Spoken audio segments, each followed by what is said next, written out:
Is the big event of the day, Scott. What do they bring forward? What do the Greeks bring forward? And is it going to be good enough to get the other Eurozone finance ministers and the other leaders, including Angela Merkel, to sign off on something that would show progress? We don't expect a deal. We don't expect a disbursement.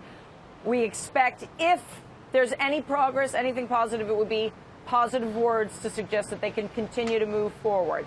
We wait and see. In the meantime, the banks are shut, the capital controls are in place, and that is beginning to strangle this economy. Take a look at what I have here. This is antibacterial soap that is manufactured and bottled here in Greece. We spoke with the CEO of the company that makes this antibacterial soap. It's basically also a pharmaceutical company, Kosta Kanaroglou. He's the CEO of Cana Labs, and we went over there this morning.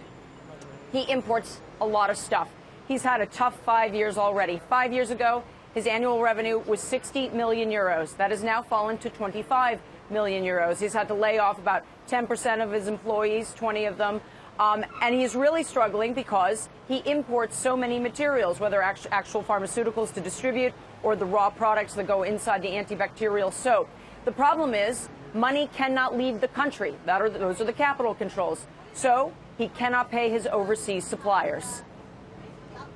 Well, the fact that we can't transfer money, it's creating some issues with our providers. We import a lot of products, we import raw material, and although a lot of our partners have given us some space to breathe, if this goes on for longer, it's going to become a real issue.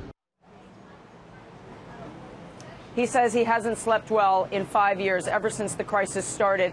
I said, what if the banks are closed for months? He says he just can't believe that that's going to be the case. Now, theoretically, he is on a list of preferred suppliers of products in the country.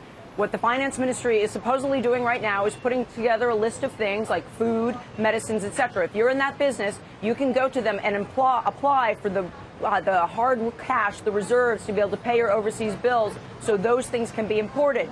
He says he's tried.